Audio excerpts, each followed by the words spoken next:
Are you feeling anxious about your finances? Let's fix that. Hello, friends. My name is Liam Hickey, and today I'm going to talk about how you can use your budget to determine your monthly profit, what you can do with that monthly profit, and how to optimize your financial plan. Let's get right into it. So the first step is going to be to determine our monthly income, our monthly expenses, and our monthly profit. So first, with our monthly income, many of you freelancers and business owners out there probably don't have just one monthly income number. Yours is probably pretty variable, which can be hard to determine at times. You might have a job that is seasonal. Like, for example, musicians oftentimes make more money in the summer during the touring busy months when people go out and see music, and maybe we'll have a slow winter. Maybe you have some months where you have more clients or less. Maybe you run your own business and some months you have more clients and other months you have less clients. My income has been variable pretty heavily for the past decade. So I understand how difficult this can be, but there are a couple strategies we can use because we're gonna need to find this number. One strategy you can use is to take your expected yearly income, and you can use this by either using your projections for what you expect to make that year or using what you made last year, and then divide that number by 12. And that will get you your average monthly income. Another strategy, for example, if say last year you made $60,000 a year and you expect you'll make about the same amount this year, you can divide that number by 12 and that will make $5,000 a year, and that will be your average monthly income. Another way is to just take your actual monthly income if you can determine that, even if it is variable. So you might have $2,000 one month and $6,000 another month. Add that up for the most recent 12 months and then divide that by 12 and you'll get your average monthly income number as well. So once we have our monthly income number, the next one we need is our monthly expenses number. The way we get this number is very similar to the way we get our income number, but we're gonna use our budget, which makes it a lot simpler to find this and determine this number. I walked through how you can create a budget and how I do my budgeting in the last video, which you can find right up here, in case you don't already have your own budget. The simplest way to do this is by taking all of the expense categories in your budget for 1 month, adding them all up together, and then do that for each month for maybe a 12-month period or however long you've been budgeting. If that's only 3 months, add up those 3 and then divide that by 3 and you'll get your average monthly expenses number. Ideally, you'll have about a year's worth, and you can add those up, divide by 12, and you'll get your average monthly expenses. If you happen to use YNAB like I do, there's a really simple way that kind of does it for you. You just got to go find it. What you would do is you're going to go into your budget and you're going to go over to the Reports tab. And then once you're inside of there, you're going to go and change the categories drop down. And as you scroll down, you're just going to pick any of your expense categories, check all of those, and leave the rest of them unchecked. Then you're going to select the time period, and you're going to select either the last 12 months or the last however many months you've been budgeting, or the last couple of months that are relevant to your expenses that are most accurate. Once you've done that, on the right side, you will see your average monthly expenses right on the right given to you. So now that we've determined our monthly income and our monthly expenses, the last thing we need to do is determine our monthly profit. And we're gonna do that with this formula right here. Super simple, monthly income minus monthly expenses equals monthly profit.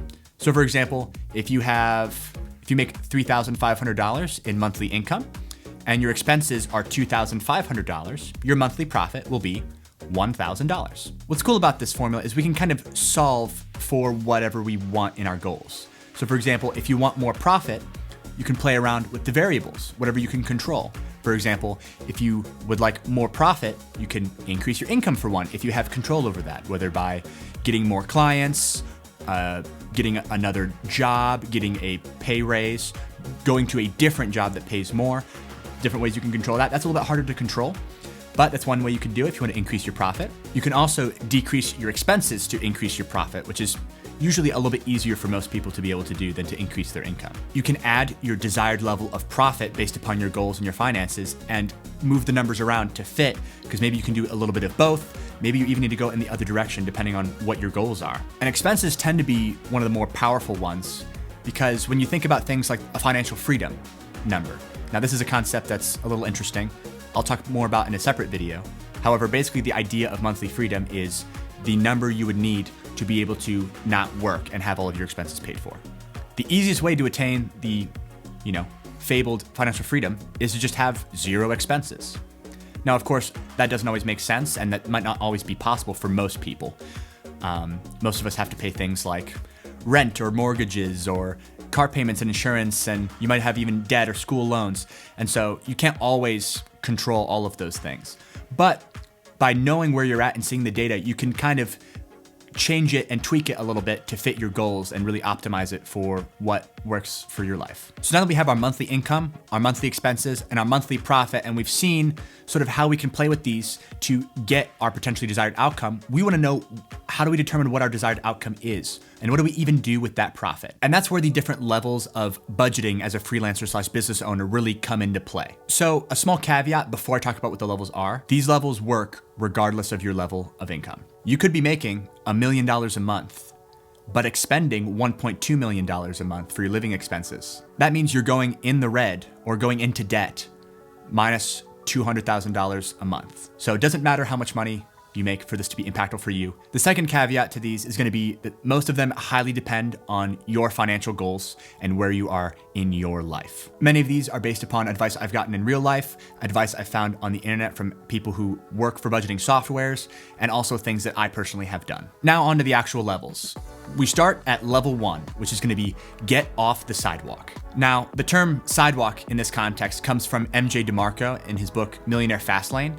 I'm borrowing it here. And basically what that means is a sidewalker is someone who is maybe living paycheck to paycheck. Their attitudes on money are very laissez-faire. They might think, I have money, might as well spend it. They are often not budgeting, not planning for their future, or they are in debt or intentionally go into debt. So the way that we're going to get off of the sidewalk is we're going to move around those income and expense numbers to whatever is within your control. So you might just look at the numbers and discover that, oh, the max number of lessons I can teach is 40 a week. And then that ends up being $60,000 a year, $5,000 a month. That's the max that I can do and the time I can spend doing this. Well, if I want to make more than X number of profit, I have to spend less. That's the only variable I can control. So I have to cut expenses. Let me look at my budget and see where I can cut those expenses. Or of course, you can go the other way and leave your expenses where they are.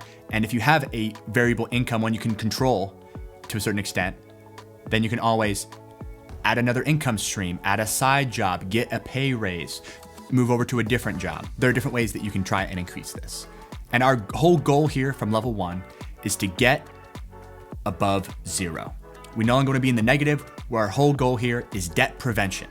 We no longer want to continue to go into debt. Once we are above 0 in our monthly profit, which is our goal, we are now into level 2, which is get a month ahead. In this case, meaning to get a month ahead, we want to no longer be paying paycheck to paycheck, where we're paying this month's expenses with this month's income.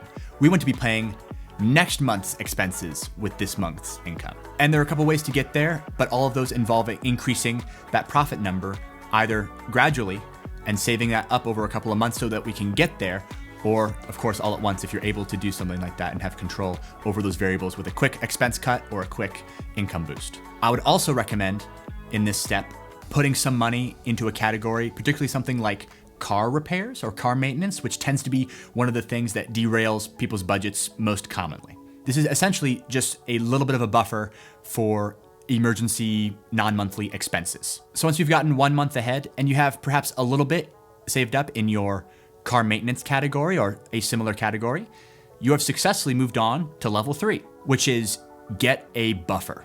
So this next category is going to be a little bit more dependent upon your individual situation. We want to create a cushion or some sort of buffer to allow for more non-monthly expenses, more emergencies, to buffer in whether you lose your job, whether you have a massive car repair, whether you have a health issue, whether something else comes up. And we want to be prepared for that by having some sort of cushion, some sort of padding, so that even when that stuff does happen, you no longer are right back to where you started. You're still at level 2 or level 3. Like I said, this is going to depend entirely on your goals and your monthly income, basically. For example, when I was in college, I had a category in my budget called Emergency Musician Fund. And I always tried to have $1,000 in there at all times. And that was just in case there were any emergencies like I discussed earlier. Yours will entirely depend on your level of expenses and your level of income and what you're able to do. I would just pick a goal amount like I gave in my example and see if it's reasonable and try to get it and stick to that buffer. Also at this point, if you have even say as much as $1,000 as a buffer, and you want to keep that in a savings account, you can use something like Ally, which I've used in the past, which isn't sponsored at all. It's just what I've used as a savings for a long time. They've actually decent interest rates. Instead of having like 0.02%, it's actually like between 1 and 4%, depending on the market. So I highly recommend giving them a try. They're great, makes you a little bit more money with your buffer, so it doesn't just sit there. Now, once we have our goal buffer and we've met that, we are now in level 4, which is get prioritized. So as we get into these higher levels, they become more and more dependent on your personal situation, your personal financial goals, and your life situation. So level 4 can vary pretty wildly depending on where you're at. The whole point of number 4 is to really get honed in on our goals and our desires and what makes sense for our financial situation for the future. And you can plan this as short or as long as you want in regards to time scale. So for example, this could be something like saving up for a yearly vacation, or this could be something like saving up for your child's college fund. This could be perhaps getting into investing and putting something into a Roth IRA or some other investment. This could be saving up for a big purchase, either for your business or for your personal. Maybe it's you want that new camera or you want that new saxophone. If you happen to have some debt, perhaps paying down that debt in larger chunks to further reduce your expenses in the long haul could be worth as well. The whole point here is to focus on the most important things that you want to save up for, the most important things to you. Now, the point of each level is to keep you from falling back into the level before. Each one gradually builds you more safety nets to prevent you from falling back down levels. Because ideally, once we get to level 2 to level 3 to level 4, we want to stay there. And those are the 4 levels of long-term budgeting as a freelancer and a business owner. Now that you have your budget, now that you have your monthly income, monthly expenses, and your monthly profit, now that you know what your formula looks like, how you can tweak it, now that you know what level you're at and where you're trying to go, the next step is to keep optimizing level 4 as your life will inevitably change and your priorities will shift. Now, if you want to go even further, the next stuff will be talking about planning financially for retirement, which I've made a whole video on talking about how to retire as a freelancer and business owner right up here. If you've gotten some value from this video, please let me know in the comments. If you have any ideas for future videos, please let me know down there as well. And thank you so much for watching.